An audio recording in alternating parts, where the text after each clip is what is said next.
Բարի օր հարգելի հետևորդներ, եթերում ABC լուրերն է, ես Գառնի Մութաֆյանն եմ և հիմա կներկայացնեմ օրվա ընթացիկ իրադարձությունները Հայաստանից և աշխարհից։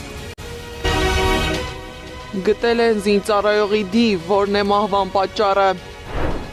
Դատարանն անվավեր է ճանաչել ԵՊՀ ռեկտորի որոշումը, ինչ մանրամասներ է հայտնել Մայրբուհի նախկին աշխատակիցը։ Քաղաքային իշխանության երկրորդ պարտությունը, դատարանը կրկին մերժել է քաղաքապետարանի բողոքը։ Բացահայտվել է Միհրան Հակոբյանի վրա հարձակված անձանց ինքնությունը, քննչական կոմիտեն հայտարարություն է տարածել։ Նախկինների ու ներկաների սեփականությունը իշխանության տրակտորի թիրախ, ինչու են քանդում Սևան ազգային պարկում գտնվող առանձնատները։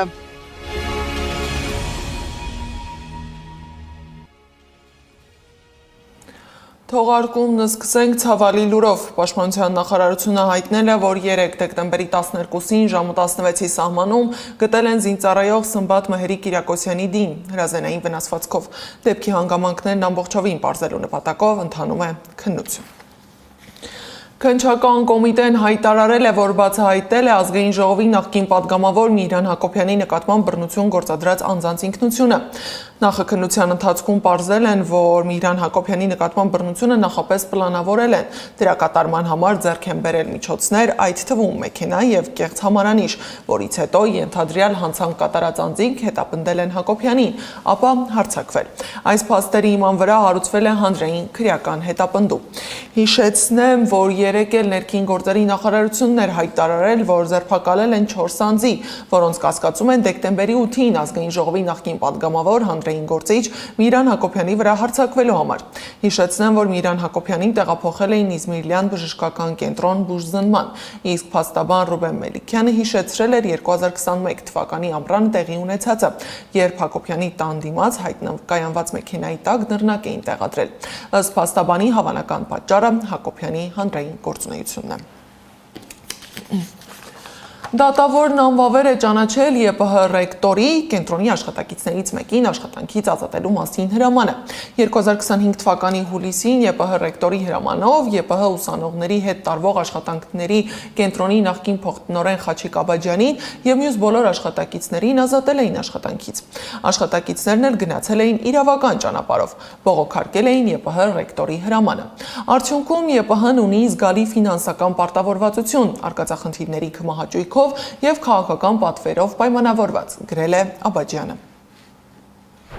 Մեզ 2025 թվականի հուլիսի 9-ին ծանուցել են աշխատանքից ազատման վերաբերյալ, որպես հիմք նշելով նաև մեր հաստիկների լուծարումը։ Սակայն դատական նիստերի ընթացքում պարզ դարձավ, որ մեր հաստիկներն իրականում լուծարել են 2025 թվականի սեպտեմբերի 3-ին, մեզ ծանուցելուց մոտ 2 ամիս անց։ ԵՊՀ, այսպես ասենք, չքաղաքականացված հոգաբարձուների խորհրդի որոշմամբ։ Իսկ ԵՊՀ ներկայացուցիչը, որը շատ անհարմար վիճակներում էր հայտնվում դատական նիստերի ընթացքում, պնդում էր, որ իրենք հուլիսին կանխատեսել են, որ սեպտեմբերին հոգաբարձուների խորհուրդը կարող է լուծարել մեր հաստիկները։ Արդարությունը վերականգնվելու է, իսկ ապօրինություններ թույլ տվողների հետևից գալու են։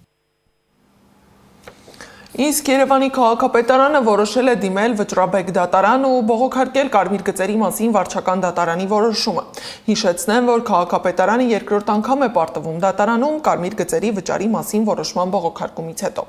Առաջին անգամ Մայր Հայաստան խմբակցությունը դիմել էր դատարան բեկանելու քաղաքապետարանի որոշումը, ըստ որի կարմիր գծերի համար տարեկան վճարը 12,000 դրամից դարձել էր 160,000 դրամ։ Մայր Հայաստան խմբակցությունը շահել էր դատը։ Քաղաքապետարանն առաջին պարտությունից հետո բողոքարկել էր որոշումը, սակայն դատարանը չէր բավարարել քաղաքապետարանի պահանջն ու կրկին անվավեր է ճանաչել կարմիր գծերի թանկացման մասին որոշումը։ Պատգամավոր Հովիկ Աղազարյանի գործն էլ արդեն դատարանում է, այն վերաբերում է մանր եղջերավոր անասուններ արտահանելու համար միջնորդ հանդիսանալու։ ABC մեդիային դատախազությունը տեղեկացրել է, որ պատգամավորը $200,000 է պահանջել առանց կարանտինի 150-ից 200,000 մանր եղջերավորներ արտահանելու միջնորդության և $23,000 դպրոցին պատկանող տարածքում բազմաբնակարան շենք կառուցելու թույլտվություն ստանալու համար։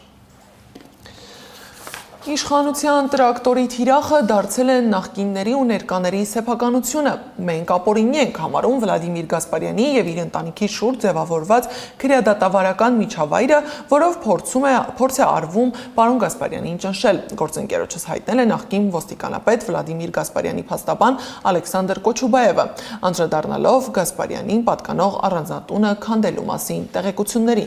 Հիշեցնեմ, որ կառավարությունը պաշտոնապես հայտարարել է ազգային պարկի տարածքում կառուցված տասնյակ շինություններ պետք է քանդվեն, եւ սա առաջին անգամն է, երբ խոսքը միայն նախկիններին չի վերաբերում։ Ապօրինի առանձնատների ու ռեստորանների շարքում կան նաեւ գործող բարձրաստիճան պաշտոնյաների անուններ։ Սևան ազգային պարկի տարածքը օտարվել ու փոխանցվել է Հայաստանի Հանրապետությանը։ Որոշումը կայացրել է Հայաստանի գլխավոր դատախազությունը, որի մասին հայտարարել է կառավարության նիստի ժամանակ։ Տարածքը, որը պետականացվել է, ունի մի քանի սեփականատեր։ Այդ տարածքում առանձնատներ ու ռեստորաններ են կառուցել ոչ միայն նախկին, այլև ներկա բարձրաստիճան պաշտոնյաները, ինչպես Աննա Վարդապետյանը հայտարարեց, պետությունը պատրաստվում է քանդել նրանց տներն ու ռեստորանները։ Ըստ գլխավոր դատախազության Սևան ազգային պարկում կառուցված շինություններն ապօրինի են։ Մեկը հարսնակարն է, մեկը Վլադիմիր Գասպարյանին նախկին փոխոստիկանապետին պատկանող առանձնատունն է, մի մասը 0-ից ցածր է, մի մասը չէ։ Գույքերից մեկը Նորայր Փանոսյանինն է պատկանում։ Վարդապետյանը նշում է, որ գործարքները ուղիղ չեն կնքվել պաշտոնատար անձանց հետ։ Փոխարենը մայրերի, զոքանչների կամ նրանց հետ փոխկապակցված իրավաբանական անձանց հետ են կնքված։ Առանձնատունը, որի մասին նշեցի, եւս պատկանում է Ռուբեն Հայրապետյանին,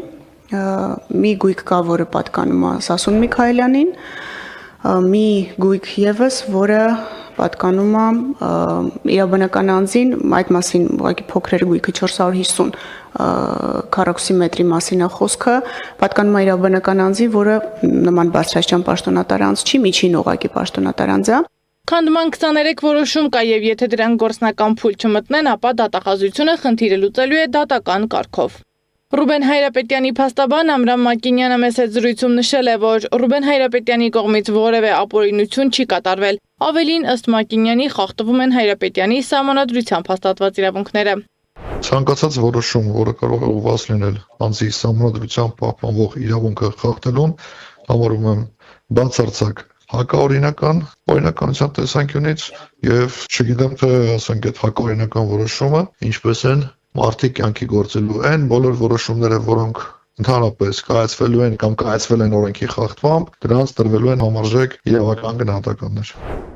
ԿՊ-ական պատգամավոր Սասուն Միքայելյանի հետ կապ հաստատել չհաջողվեց, նրա երկու հեռախոսը համարներն անհասանելի են, իսկ նախկին ոստիկանապետ Վլադիմիր Գասպարյանի փաստաբան Ալեքսանդր Կոչուբաևը նշեց, այս պահին չեն մեկնաբանում կառավարության որոշումը։ Սեդա Մակարյան, Նոնա Գևորգյան, ABC Media։ Զանգակատուն գյուղի դպրոցում բացվել է Պարիժ Սևակի կիսանդրին, որի հեղինակը քանդակագործ Լևոն Թոքմաջյանն է։ Կիսանդրին հայտնվել է քննադատությունների կիզակետում։ Քանդակագործին զարմացրել են քննադատությունները։ Պնդում է, քանդակը չի կարելի պատճենել, ստեղծագործել է, եւ դա հրաշալի գործ է։ Սևակը միշտ ըմբոստ է եղել, ըմբոստացել է իշխանությանը եւ հեղինակը փորձել է մատուցել հենց այդ տրամադրությունը։ Թոքմաջյանը Մարտիրոս Սարյանի քանդակից այսքան տարի անց Սևակի կիսանդրին իր լավագույն գործերից մեկն է համարում։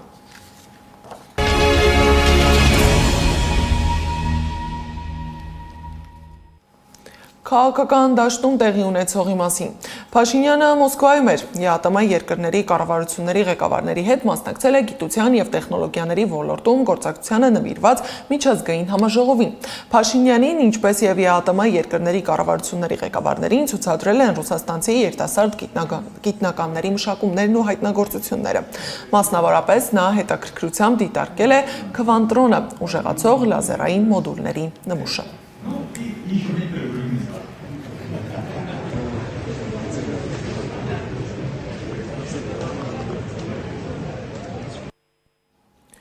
Փաշինյանը Ռուսաստան էր մեկնել Գերմանիայից, Եվրոպայի ամենակոշտ հակառուսական դիրքորոշում ունեցող պետությունից, ուղիղ Ռուսաստանի մայրաքաղաք։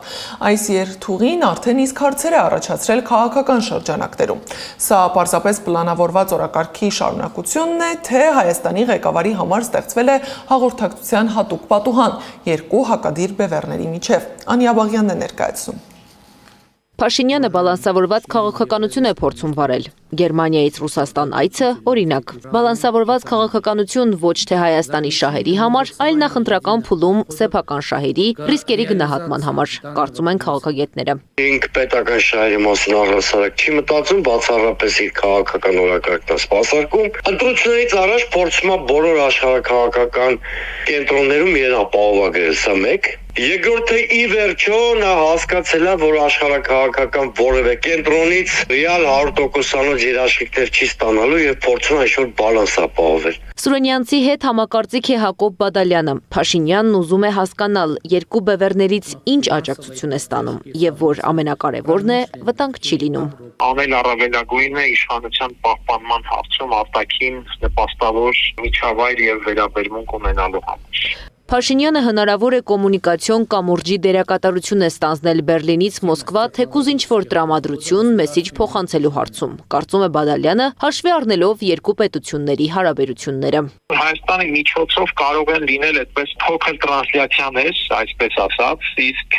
դերական ազդակների դեպքում արդեն իհարկե կլինեն երկխոսության ավելի տարողունակ եւ ավելի ծանրակշիռ խողովակներ։ Խոսքը ընդամենը որոշակի մեսիջային տրանսլյացիաների մասին է, որ կարող է օրինակ տեղի ունենալ Հայաստանի միջոցով օգտվելով այն հանգամանքից, որ Նիկոլ Փաշինյանը Բերլինում էր եւ այնտեղից անմիջապես մեկնում է Մոսկվա։ Սա լուրջ դերակատարության մասին է խոսում, որը Փաշինյանին չէին վստահի ոչ Գերմանիան, ոչ Ռուսաստանի Դաշնությունը, նշում է Սուրենյանցը։ Եթե երկու պետությունների միջև հարաբերությունները նորմալացնելու նպատակ լիներ, կընտրեին օրինակ Հունգարիայի վարչապետին, որը քաղաքականապես կշիռ ունեցող գործիչ է։ Եթե Եվրամիությունը Ռուսաստանի հետ կոնտակտ հաստատելու անհրաժեշտություն ունենա, այդպես ներքին խողովակներով շատ ավելի հարմար գործիչներ կան, բարձր սուբյեկտությամբ եւ մեծ հեղինակություն ունեցող։ Օրինակ Սլովակիայի վարչապետ Ֆիցոն, օրինակ Հունգարիայի վարչապետ Օրբանը։ Փաշինյանը դերի համար բացարձակապես անպիտան է։ Փաշինյանը Մոսկվայում էր ԵԱՏՄ միջկառավարական խորհրդի նիստին մասնակցելու համար։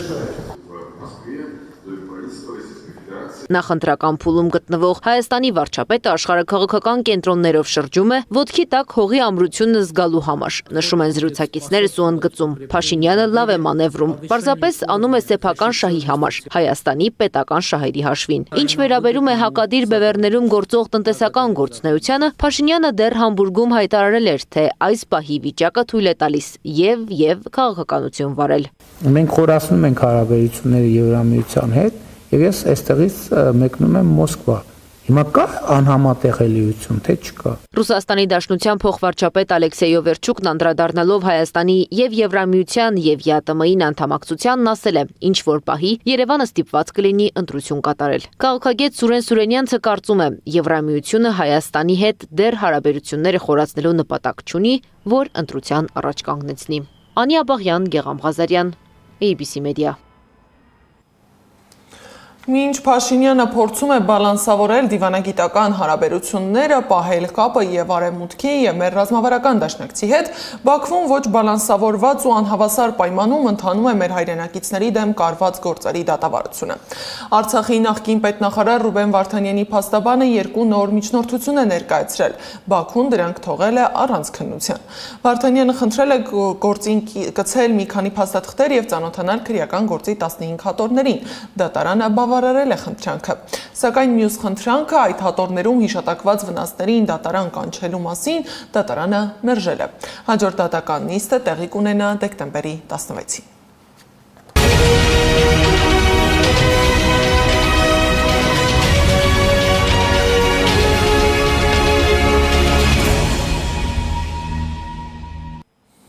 Միջազգային լրահոսից մեր ցամաքային հարվածներն ուղղված չեն միայն Վենեսուելային, Սպիտակ տանը հայտարարել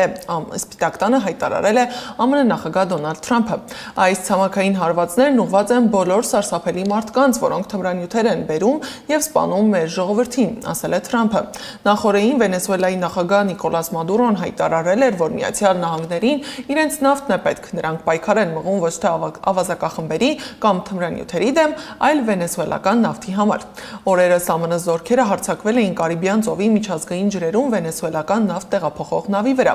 Անձնակազմը ըստ Մադուրոյի անհետ կորել է։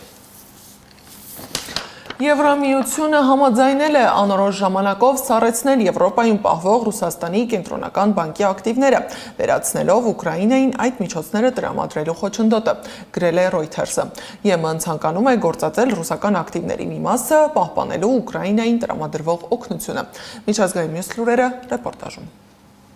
Միացյալ Նահանգներին մեր նավթն է պետք։ Նրանք պայքար են մղում ոչ թե ավազակախմբերի կամ թմրանյութերի դեմ, այլ մեր նավթի համար, հայտարարել է Վենեսուելայի նախագահ Նիկոլաս Մադուրոն, անդրադառնալով Կարիբյան ծովի միջազգային ջրերում Միացյալ Նահանգների կողմից հարձակման ենթարկված վենեսուելական նավի միջադեպին։ Ոչ մի պատերազմ նավթի համար, ոչ մի արյուն նավթի համար։ Սա միայն մեր ուղերձը չէ։ Ամերիկացի ժողովրդի 70%-ը դեմ է այս բռնությանը եւ մերժում է Կարիբյան ավազանում իրավիճակի սրմանը, հավելել է նա։ Այդ ընթացքում Թրամփը Սպիտակ տանը պատասխանելով լրագրողների հարցերին եւս մեկ անգամ հայտարարել է, որ իրենց ցամաքային հարվածներն ուղղված չեն միայն Վենեսուելային։ Այս ցամաքային հարվածներն ուղղված են սարսափելի մարդկանց, որոնք թմրանյութեր են բերում եւ սպանում մեր ժողովրդին, ասել է նա։ Նոր կանոններ Միացյալ Նահանգներ մեկնողների համար։ Այսուհետ Միացյալ Նահանգներ մուտք գործելու համար 42 երկրից զբոսաշրջիկները պետք է ներկայացնեն սոցցանցերում իրենց ակտիվության վերջին 5 տարվա պատմությունը։ Վիզայի ազատականացման ծրագրում ընդգրկված երկրների քաղաքացիները, որպես կանոն, կարող են Միացյալ Նահանգներ գնալ մինչև 90 օր ժամկետով զբոսաշրջության կամ գործուղումների նպատակով առանց ամերիկյան դեսպանատանը կամ հյուպատոսարանում վիզայի համար դիմելու անհրաժեշտության։ Ծրագրում ընդգրկված երկրների ցանկում են բազմաթիվ եվրոպական երկրներ, ինչպես նաև ԱՄՆ-ի որոշ դաշնակիցներ, այդ թվում Ավստրալիան, Իսրայելը, Ճապոնիան, Նոր Զելանդիան եւ Հարավային Կորեան։ Ուկրաինայի նախագահ Վլադիմիր Զելենսկին Խարկովի մարզի Կուպյանսկի շրջան է այցելել, ցույց տալու համար, որ շրջանը ռուսների հսկողության տակ չէ։ Հիշեցնենք, նոյեմբերին ռուսական կողմը հայտնել էր, որ Կուպյանսկը Ռուսաստանի զինված ուժերի հսկողության տակ է։ Թայլանդ-Կամբոջա հակամարտությունը բազմաթիվ մարդկանց ստիպել է տարհանվել իրենց տներից ու ապաստան գտնել ճամբարներում։ Չոնկալ ճամբարում հակամարտության պատճառով տեղահանված ընտանիքների թիվն օրեցօր աճում է։ Ճապոնիան ցնցվել է Հոկայդո կղզու մոտակայքում ուրբաթ տեղի ունեցած 6.7 մագնիտուդ ուժգնությամբ հզոր երկրաշարժից։ Մասնագետները զգուշացրել են ցունամիի վտանգի մասին։ Քաղաքացիները սոցցանցերում կիսվում են տարերային աղետի կադրեր։ Փարիզում ահռելի հերթեր են գոյացել Նիկոլա Սարկոզիի բարի գալուց դժոխք բանտային հուշագրությունը գնելու համար։ Ֆրանսիայի նախկին նախագահի բանտարկյալի օրագիրը գիրքը պատմում է ճաղերի ետևում անցկացրած 20 օրերի մասին։ 20 օրվա մասին 216 էջից բաղկացած բանտային հուշագրությունը Լասանտեի բանտը նկարագրում է որպես աղմկոտ, դաժան եւ մոխրագույն աշխարհ լի անմարդկային բռնությամբ։ Հիշեցնենք, որ Սարկոզին անվտանգության նկատառումներով պահվել է մենախցում, մյուս բանտարկյալների համեմատ լավ պայմաններում։ Եվ վերջում Թբիլիսիում վարվել են երկրի գլխավոր տոնածառի լույսերը։ Զարա Սարգսյան, Անդրանիկ Մանսուրյան, ABC Media։ Եվ վերջում Թբիլիսիում այսօր ժամը 20-ին տեղի կունենա մանկական Եվրատեսիլ 2025 երգի մրցույթը։ Մրցույթին այս տարի մասնակցում է 18 երկիր։ Հայաստանը ներկայացնում է 12-ամյա Ալբերտ Արմենյակյանը Braveheart երգով։ Քվեարկության առաջին փուլը սկսվել է գիշերը եւ կավարտվի այսօր ժամը 19:59-ին։ Քվեարկել հնարավոր է աշխարհի ցանկացած կետից, այդ թվում Հայաստանից։ Առցանց քվեարկության երկրորդ փուլը կմեկնարկի ուղիղ եթերի ընթացքում վերջին երգի կատարումից հետո։ Քվեարկությունը 15 րոպե։ Ալբերտ Արմենյակյանի Braveheart երգը պատմում է երազանքի, սիրո եւ քաջության մասին։ Այն դարձել է մրցույթի YouTube-յան էջում ամենադիտված տեսահոլովակը։ Այսօրվա դրությամբ այն ունի 1.200.000 դիտում։ Այս ժամի համար նախատեսել էինք այսքանը, շարունակեք հետևել մեզ YouTube-ում, Facebook-ում, Telegram-ում, WhatsApp-ում, Instagram-ում ու TikTok-ում կամ այցելեք մեր պաշտոնական կայք www.abcmedia.am։ Ես Գառնիկ Թավյանն եմ, շնորհակալություն ուշադրության համար, կհանդիպենք ժամը 18-ին լուրերի գլխավոր թողարկմանը։